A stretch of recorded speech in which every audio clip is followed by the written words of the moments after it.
City Administration Education Bureau. Teach you grade 8 mathematics. Okay, so this is a second lesson, which is a continuation of the previous lesson. In our previous lesson, we have discussed about the concept of natural number, right?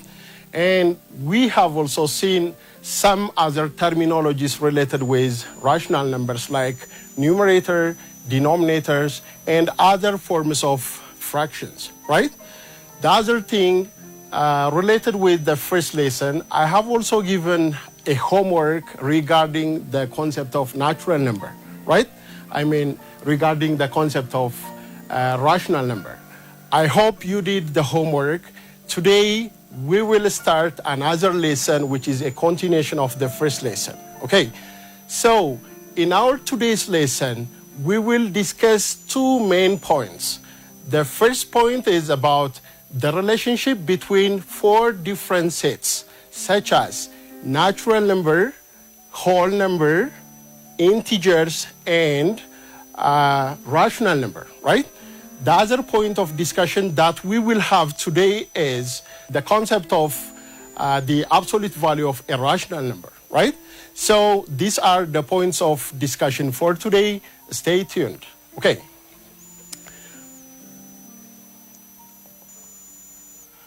The relation between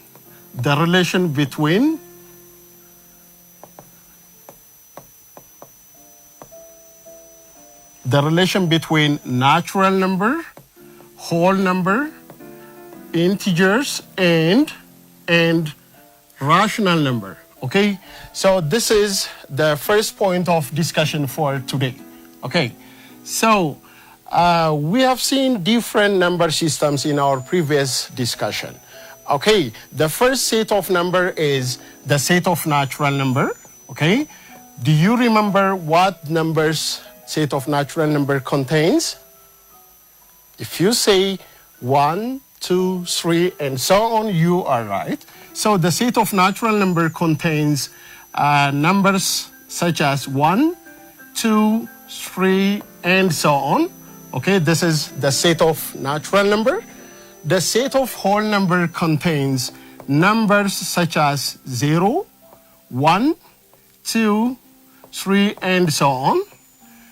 The third set of numbers that we have here is capital Z, which is a notation that we use to represent the set of integers. So the set of integers contains numbers such as negative numbers, negative 1, negative 2, negative 3, and so on, and whole numbers, right?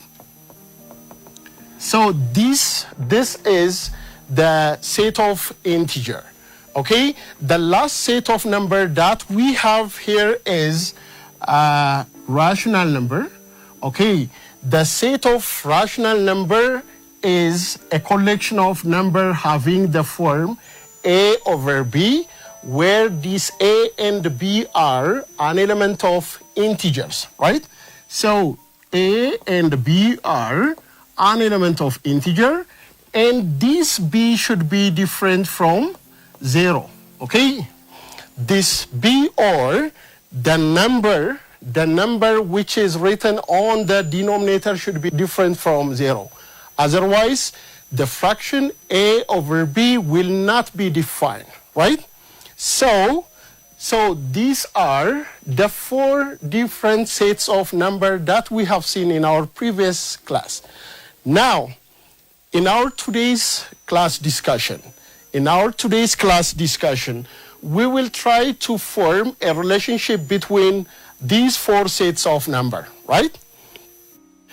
So to create some sort of relationship between these sets, we need to apply a certain operator, which is called subset or proper subset.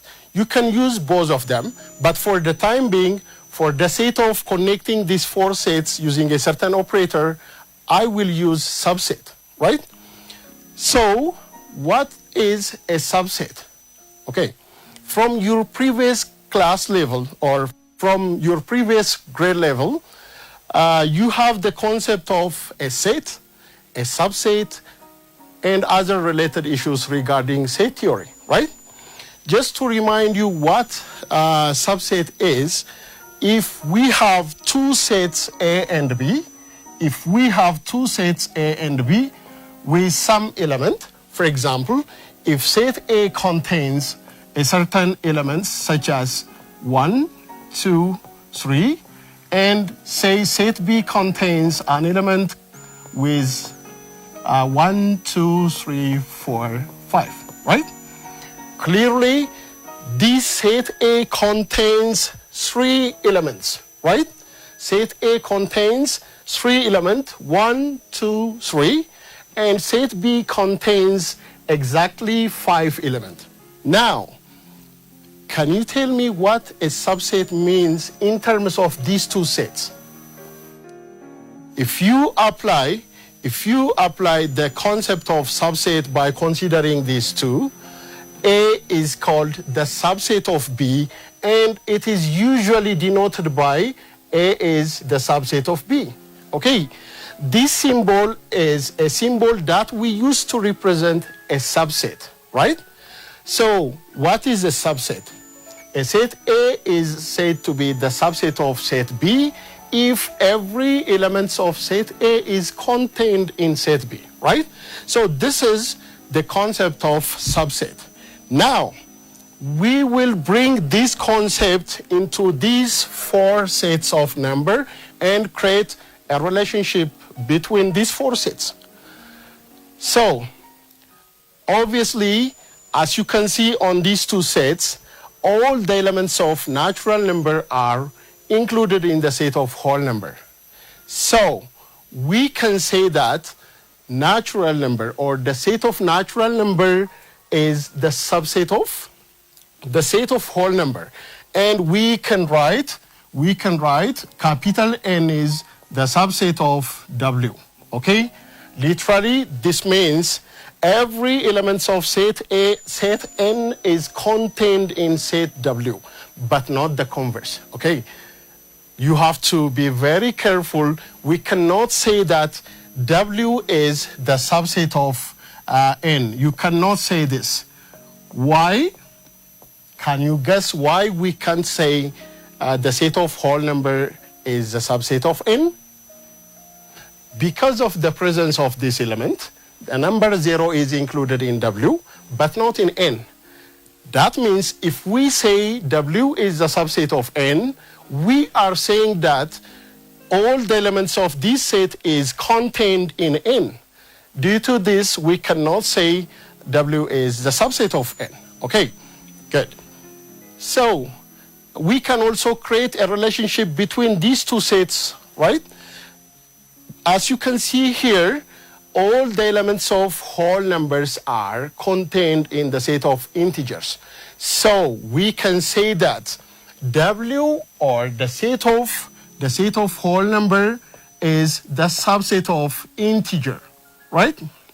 So you can connect these two conditions together by writing this kind of relationship using subset. So from these two conditions, we can say that the set of natural number is the subset of whole number, and the subset of whole number is the subset of, the set of whole number is the subset of integers, right? So by connecting all these three sets, you can create this kind of relationship, right? Good. Now, when we go to the next set, the set of rational numbers, the set of natural numbers cannot be listed in this manner, right? There is no way to list out the first few terms of the set of rational numbers, because there is no clear pattern in the set of rational number. That's why we usually represent the set of rational number in the form A over B, right? For example, if you take two numbers, 0 and 1, between 0 and 1, you can find infinitely many rational numbers, right? So it's impossible to list out the first few terms because there is no clear pattern for the set of rational number. All right. So all these sets, the set of natural numbers, the set of whole numbers, and the set of integers can be included in the set of rational numbers, because every of these sets can be written in A over B form. Okay, if you take 3 can be written as 3 over 1, or you can make it 6 over 2. Okay, there are different ways to represent 3. Okay, 3 can be written in infinitely many different ways by writing in the fractional form, right? So all these 3 sets are included in the set of rational number. So we can add one more relationship. So this is the relationship between these 4 sets of numbers, right? Don't forget, every natural number is contained in the set of whole numbers. Every whole numbers are contained in the set of integers, and every integer is contained in the set of rational numbers. So rational numbers can be considered as a universal set for the 3 of these sets, right? Now, to make it clear, I will give you a certain example so that you will answer that question according to what I have explained here. Okay.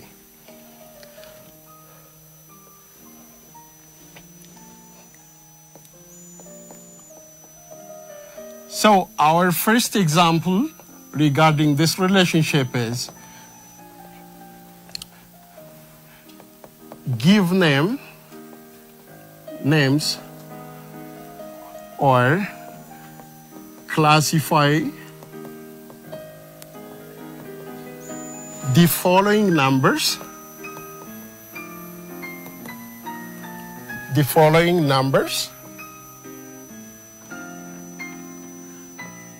as natural number, whole number, integer, and rational number. Okay, for the number that I'm going to write here, you will give a name and classify the given numbers as these 4 sets.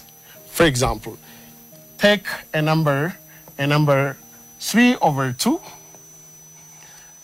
another number minus 11.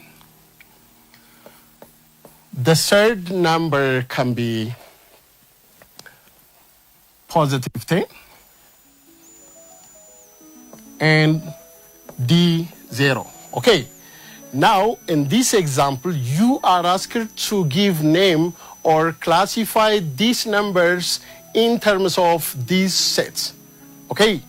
So, if you take 3 over 2, is it a natural number? Obviously, this is not a natural number. Okay. Natural numbers are 1, 2, 3, and so on. But 3 over 2 is a number which is found between 1 and 2. So we don't have any natural number between 1 and 2. So this is not natural number. Is it a whole number? Definitely, this is not a whole number, because you know what whole numbers are: 0, 1, 2, 3, and so on. So this is not natural number. This is not whole number. This is not integer. Okay, it can't be the member of these 3. So the only naming or the only classification that we can give for this number is an element of rational number. So you can say this is rational number, okay? This is rational number. Whenever you go to the second number, minus 11, is it natural number? It's not, because natural numbers are positive. So there is no negative natural number. So this is not a natural number. This is not a whole number, because whole numbers starts from 0, 1, 2, and so on. So can it be an element of integer? Yes, of course. It's an element of integer, and it's also an element of rational number. Every integer is a rational number, right? every of these three sets, every members of these three sets can be the member of rational number. So minus 11 can be considered as a rational number and integer, okay? You can give a naming for this rational number and integer, right? When we come to the C case, in C we have number 10. 10 is obviously natural number. It's a whole number. It's integer. It's rational number. So we can give naming natural number. Let's make it short. So I'm using the well-known notation for natural number. So capital N, W, Z, and Q, right? So 10 can be the member of all those four sets, right? When we come to the last one, 0, do you think 0 is an element of natural number? Not. It's not an element of natural number. But 0 belongs to the set of whole number.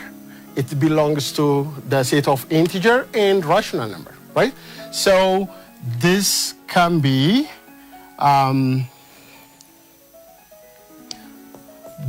the member of W, Z, and Q, okay? Students, now you have got the idea of classifying numbers in terms of these four sets, right? So this is all about the relationship between those four sets, right? Good. Now let's see the next topic for today.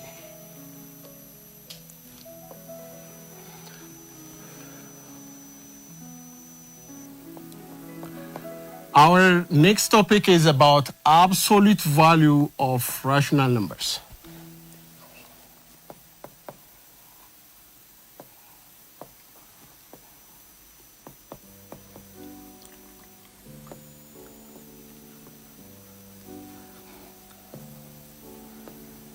So our second point of discussion for today is the concept of absolute value of a number, a rational number, right? So before I go to the definition of absolute value of a rational number, I have to tell you what the absolute value of a number is. Okay, so in mathematical term, an absolute value of a number is defined as the distance from 0 to a number, okay, the distance from 0 to a number in any direction, okay? There is no consideration of directions, but the absolute value of a rational number can be defined as the distance from 0 to a number on a real line without considering the direction, okay? So this is the definition of absolute value of a number, okay? So if this is the definition, we can formally write the representation and the notation for an absolute value, okay? Usually, we use this symbol, okay, this symbol to represent an absolute value, right? So an absolute value of a number x is defined into these ways, okay? We can define an absolute value of a number using piecewise representation. One of the value of absolute value of x can be x if this x is a positive number, right? The absolute value of x becomes x itself if that x is a positive number, and the absolute value of x becomes 0 if that number is 0, and the absolute value of x becomes minus x if x is less than 0, okay? We can define the absolute value of any number in this manner, okay? So, based on this definition, I will try to show you how you can evaluate the absolute value of any number, right? For example,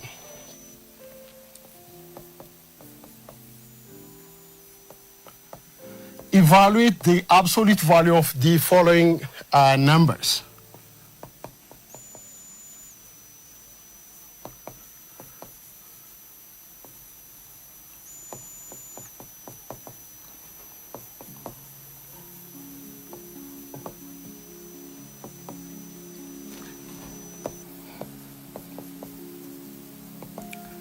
Okay, now let's evaluate the absolute value of different numbers.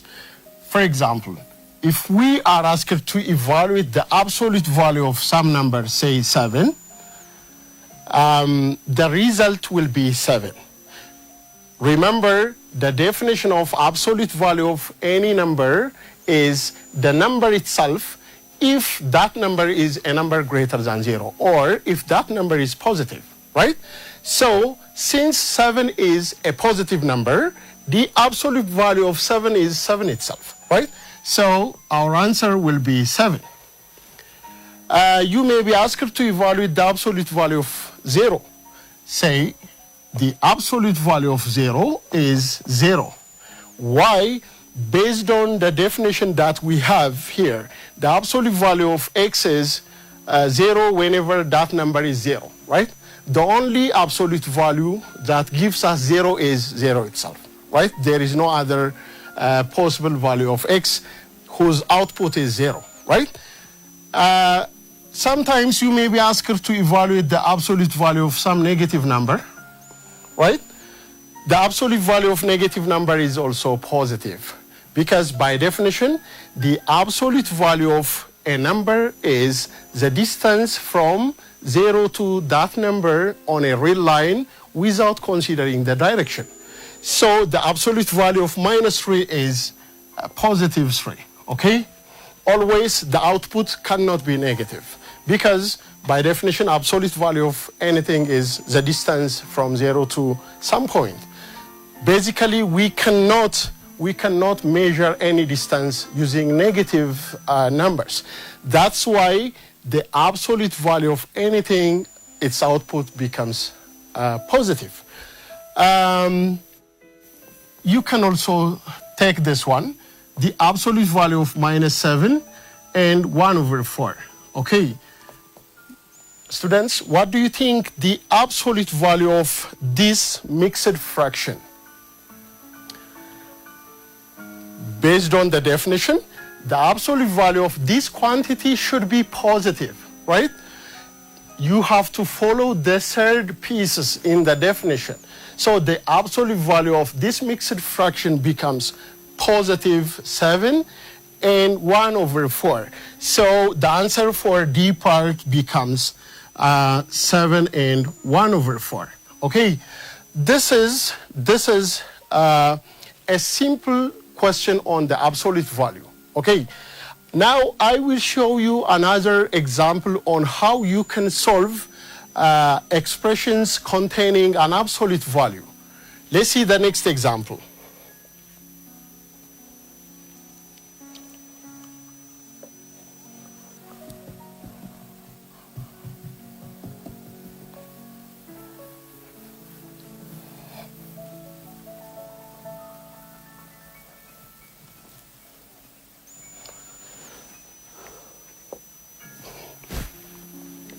In the second example, we will have some expressions containing an absolute value. So simplify or evaluate the following absolute value expression.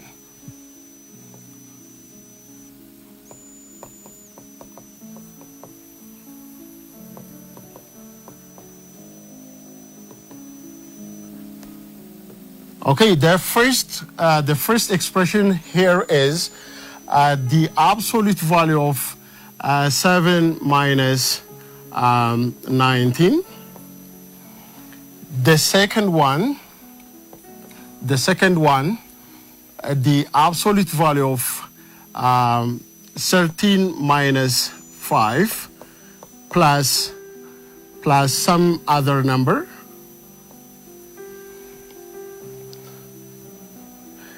And the third one is the absolute value of 5 minus 8 plus the absolute value of 8 minus 3. Okay, so if you are asked to evaluate this kind of absolute value expression, the first thing that you need to do here is you need to simplify the expression that are found inside the absolute value. So in A case, 7 minus 19 is clearly negative 12. So you need to put that thing inside the absolute value. So this becomes the absolute value of negative 12, right? So now, based on the definition that we have seen earlier, the absolute value of a certain negative number will be the negative of minus 12, which will be minus times minus. The result becomes 12, right? Positive. So the absolute value of the first expression in this example gives us 12, right? This is how you evaluate expressions containing absolute value. When we come to the second case, we have absolute value of something plus a positive number 7, right? So the first thing that you need to do here is you need to evaluate the expression that is written separately in the absolute value. So this is the same as the absolute value of 13 minus 5. 13 minus 5 is 8. So 8 plus 7, absolute value of 8 plus 7. Since this number is positive, its output is 8 itself. So it gives us 8 plus 7. The result becomes 15. So 15 is the answer for the B part, okay? When we come to the C part, we have two different absolute values, okay? You need to evaluate those absolute values separately, okay? When you see the first absolute value, here inside the absolute value, we have 5 minus 8. 5 minus 8 is minus 3. So you need to write absolute value of minus 3, okay? Plus, in the second absolute value, we have 8 minus 3. 8 minus 3 is obviously 5. So you can like this, okay? Now, we need to evaluate again these two absolute values separately, right? Then at the end, we will add them. So the absolute value of minus 3 is positive 3, as we have seen before. It's positive 3. And the absolute value of positive 5 is positive 5 itself, right? So this gives us 8. So the answer for the C case is 8. Okay, so this is all about simplification of expressions containing absolute value. Okay, we have also another kind of concept regarding absolute value. Next, I will show you how you can solve equations containing absolute values. Okay, so far we have seen how we can simplify and evaluate absolute value expressions. So next, I will show you how we can solve equations containing absolute value. Okay, equations containing absolute value.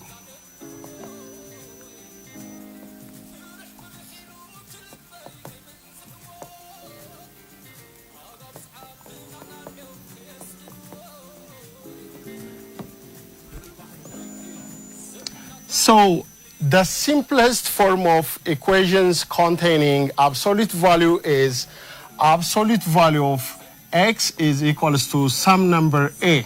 Okay, this is the simplest form of equations containing absolute value.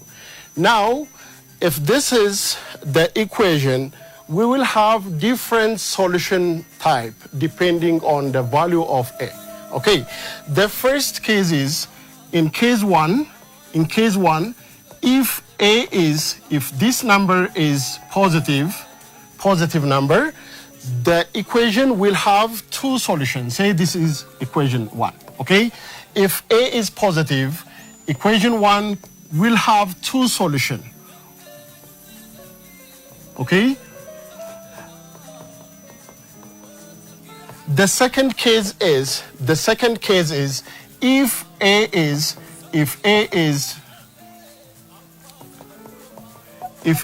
0, equation 1 or this equation will have one solution. In the third case for this equation, the third case is if this constant number is less than 0 or negative, this equation, okay, equation 1 will have no solution, okay, has no solution.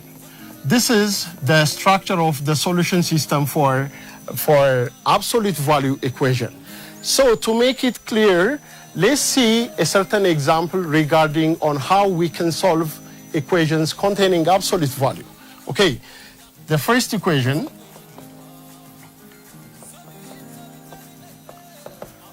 solve the following equations.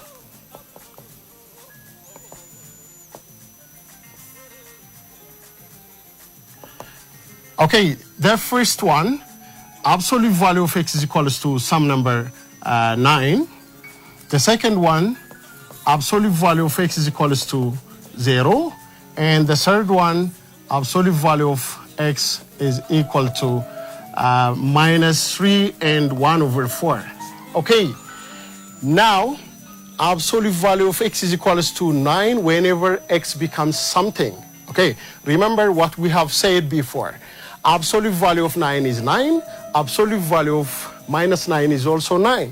Since A is positive, we expect two solutions for the first question.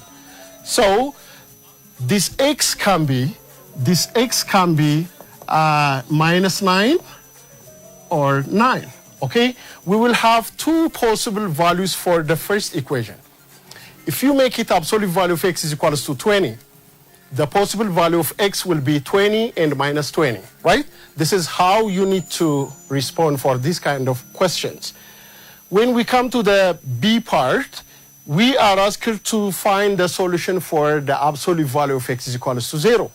In this case, the only x value that gives this result is 0 only, okay? So the solution set for the second case is only 0, okay? In the third case, absolute value of something is minus 3 and 1 over 4. Okay, based on the definition, absolute value of anything cannot be negative. And you can also consider the third case. So the solution set for the C part is empty set. So the solution set for here is empty set. There is no x value whose absolute value becomes negative, right? So this is the simplest part of solving equations involving absolute values, okay? In our next class discussion, I will show you a little bit stronger absolute value equations, and we will learn more about absolute value, okay? Okay, students, I hope you enjoyed the lesson. This is all for today. Thank you for listening.